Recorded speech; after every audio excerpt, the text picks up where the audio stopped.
You know, the Constitution says that war powers exist exclusively with Congress.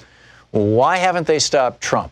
Check it out. Leave your comments, ding the bell, share it with your friends, and subscribe to our channel. The Kurdish Forces, this from the Financial Times, Kurdish Forces say they have struck a deal with Syria and Russia to stop the Turks. Now, the Turks have also, I'll just finish the sentence from the Financial Times. In a dramatic shift that came just hours after Donald Trump ordered the evacuation of the remaining U.S. forces in the country's northeast. Northeast Syria is a huge territory. It was controlled by the Syrian Democratic Forces. We call them the Kurds in shorthand, and in fact, the majority of them are Kurds. But there are also, in that region, there are Christian villages and a lot of Christians in those areas, and there are some other Arabs in those areas, some Shia, some Sunni. I mean, basically, the Kurds, this fighting force, the Syrian Democratic Force, their whole thing was, we're not a religious force. We are not like an Islamic government, which is why it's a coalition of Kurds, who have one variety of Islam, some Sunni, some Shia, and a lot of Christian fighters. And Trump has just turned all of them over to Syria. And Syria, of course, has a strong alliance with Russia. Russia has a major naval base there and in Syria, which is, one of the reasons that they've been, working with Bashar al-Assad to stabilize that country. And now Turkey has bought major anti-missile defense systems over the objections of the United States and NATO. Has bought these defense systems from Russia. So Erdogan has his own relationship with Russia, and in the meantime, Turkey is a member of NATO and has nuclear weapons based in Turkey.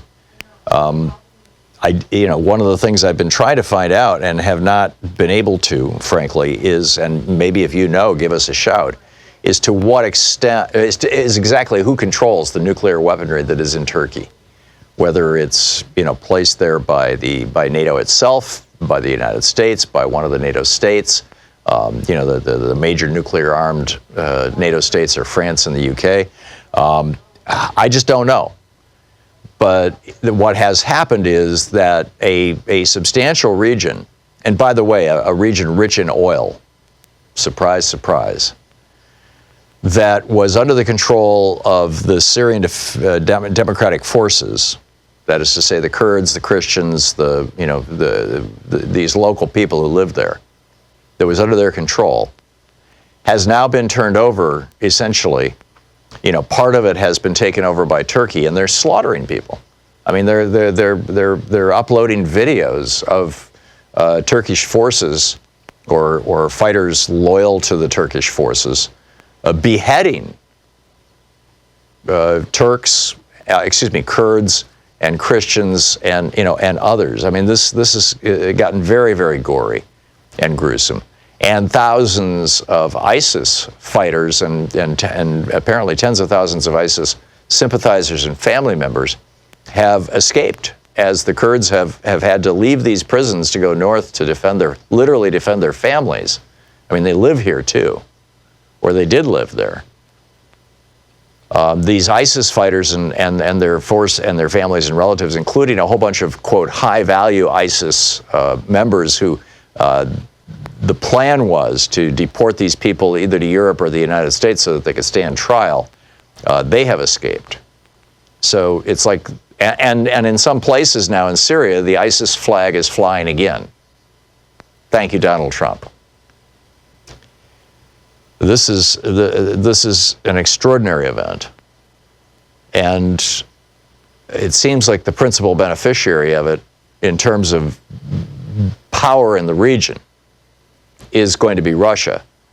That may not be a terrible thing if that means that the region stabilizes, but on the other hand, it could be very, very problematic for.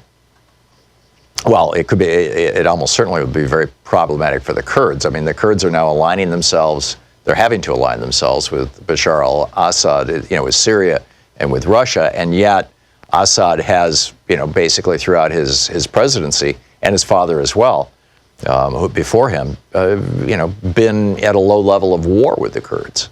And Turkey has their own problem with the Kurds. Nobody in these regions like the Kurds there, because the Kurds have always been there, and the Kurds would like autonomy, and the Kurds, frankly, in my opinion, deserve autonomy. They deserve their own state.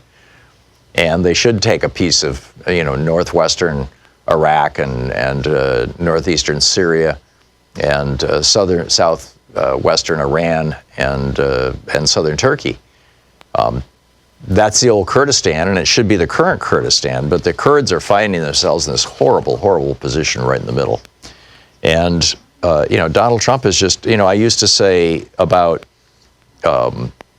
George W. Bush that when he and Dick Cheney lied us illegally, committed war crimes and treason against the American people, frankly, lied us into a multi-trillion-dollar war in Iraq that has led to the death of thousands of American soldiers. More people have died there than died in 9/11, and Iraq had nothing to do with 9/11. And now Donald Trump is in my opinion, another man who is a traitor to American values and to his country, is saying, oh, well, we're pulling these support troops. These are not combat troops that we had in Syria. I mean, they weren't engaged. Obviously, any troops are capable of engaging in combat, but that wasn't their role. Their role was to provide logistical and technical support to the Kurds, or actually to the Syrian Democratic Force, the Kurds and the Christians. And, Trump has just said, screw you to them. But when Mohammed bin Salman, Mr. Bonesaw, the Crown Prince of Saudi Arabia, the despotic ruler of one of the most brutal tyrannies in the world, has said, hey, we need some help defending our oil fields. Trump sends 1,800 soldiers. Boom! Just like that. So there's that. A couple hundred people last night showed up in Fort Worth, Texas for a vigil. Atiana,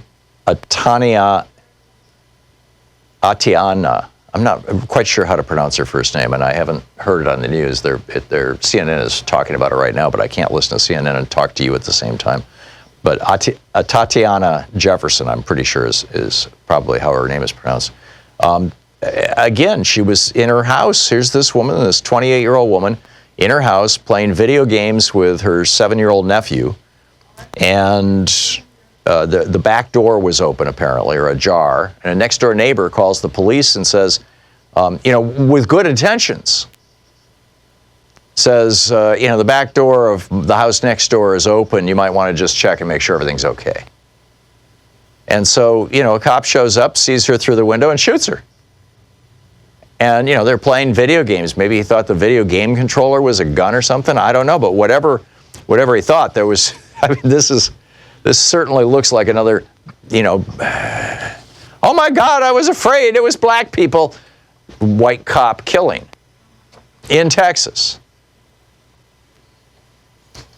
So, but to just finalize my rant here on Trump and Syria, I think the biggest question is, why has not Congress acted? Congress has the sole power to declare war according to the Constitution. The last time we declared war was World War II. We had the Korean conflict, we had the Vietnam War, we've had Iraq, Afghanistan, Libya, Syria. We've had involvement in all these countries, and none of them have been declared wars. And this authorization to use military force is a complete BS, smokescreen, fig leaf, whatever you want to call it. Congress needs to say we are or we are not at war. And if we are at war someplace, we need to authorize it. We need to define it. We need to define our goals. We need to tell the American people and Congress what victory will look like and what will happen when it's over and what we will do. That's what you do with a war.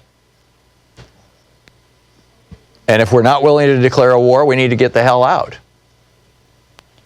Not necessarily in the way that Trump is removing people from Syria. I mean, we need to get out in a way that is reasonable and rational and step-by-step and that protects our interests in the region, or frankly, better said, we need to protect the interests of of democracy. The Kurds, for example, keep trying to create democratic governments, but they've had 5 Republican presidents in a row betray them. Richard Nixon betrayed the Kurds, Ronald Reagan betrayed the Kurds, George Herbert Walker Bush betrayed the Kurds in a way that led to the slaughter of hundreds of thousands of them in Iraq when he encouraged them to rise up against Saddam, and then the U.S. refused to intervene. George W. Bush betrayed the Kurds in 2007, and now Donald Trump is betraying the Kurds. So why doesn't Congress, which has the sole power to authorize war, why isn't Congress acting? I realize, Nancy Pelosi is pushing through a resolution in the House of Representatives. I think we need a hell of a lot more than that.